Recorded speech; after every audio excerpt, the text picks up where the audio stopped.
बड़े कमाल की बात कही है कि नीयत से भगवान प्रसन्न होते हैं और दिखावे से इंसान होते हैं और ये आपके ऊपर तय करता है, ये आपकी नियति तय करती है, आप किस तरह का भाव प्रसन्न करना चाहते हैं। हाय दोस्तों, हम राजेश गुप्ता। एक छोटी-सी कहानी शायद आपके जीवन में कुछ बदलाव लेके आ जाए।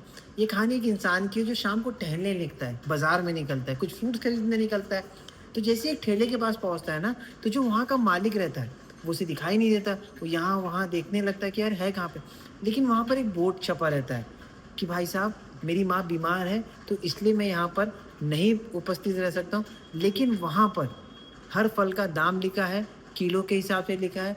अगर कृपया करके आप इस फल को अपने किलो के वज़न के हिसाब से जो पैसा बनता है, उस पैसे को गोनी के नीचे रख देना, बस। ये बोलकर निकल जाता है, लिख देता है।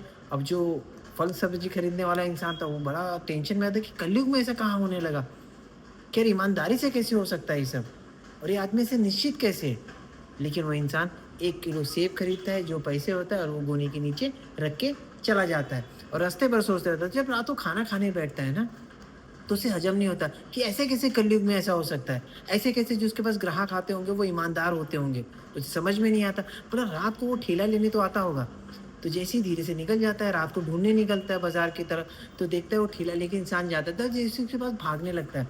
भाग के उसे पकड़ लेता है, बोलता है, "मुझे आपसे कुछ बात करनी है।" बोला, "नहीं, नहीं, मेरे पास समय नहीं है, मुझे जाना है।" बोला, "नहीं, नहीं, मुझे सिर्फ़ जानकारी लेनी है, सिर्फ़ आप मेरे साथ 1 कप चाय पी सकते हैं क्या?" तो बोला, "नहीं, नहीं, मेरे को काम।" बोलता, "नहीं, मुझे जानना है कि इस कलयुग में आप कैसे ऐसे सोच सकते हैं कि सब ईमानदारी से रह सकते हैं?"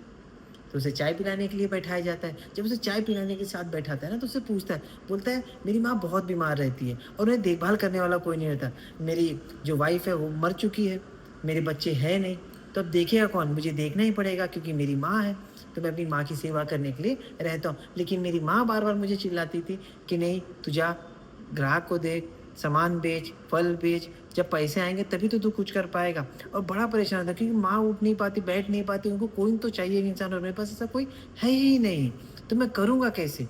तो एक दिन मेरे राम भगवान थे, मैं मंदिर के पास बैठ गया, जो मेरे रूम में मंदिर है, और वहाँ पे उनसे सवाल करने लगा कि भगवान कैसे करूँगा बताओ आप मुझे, मुझे समझ में नहीं आ रहा। तो अचानक से एक आकाशवाणी हुई और उन्होंने क्या कहा पता है?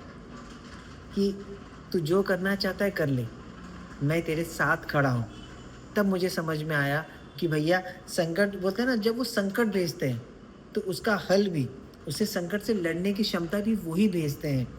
तब मुझे समझ में आ गया, तब मैंने ऐसा लिखना स्टार्ट कर दिया कि जो-जो चाहिए रहता है। तो बोला कैसे हो सकता है कलयुग में सही? बोला आपको बता दूँ, उससे ज़्यादा अच्छे से दुकान चलती है अगर मैं नहीं रहता हूँ वहाँ पे। वहाँ पर तो सब आते हैं, अपने हिसाब से लेके जाते हैं, पैसा बराबर हो गया, कोई 10-20 ज़्यादा ही दे के चला जाता है। एक बार तो एक लड़की ने गाजर का हलवा बना के लेके आया था कि मेरी दादी अम्मा के लिए रख लेना। एक बार एक डॉक्टर साहब ने पर्ची के साथ दवाई रख के चले गए थे और मुझे लगा कि मेरे राम भगवान इस दुकान को चला रहे हैं और देखिए ना, राम भगवान ही तो चला रहे हैं। मैं कहाँ देख पाता हूँ, कहाँ मैं बैठ पाता हूँ, लेकिन वो मेरे साथ खड़े हैं। तो हमेशा ज़िंदगी में ख़्याल करना, जब भी संकट आए ना, तो अपनी डोर भगवान के हाथ में दे देना। वो आपको हमेशा सँभाल ले जाएगा। जब वो संकट देगा, तो उसे निकालने का क्षमता भी आपको देगा। Thank you so much. अपना ख़्याल करिए।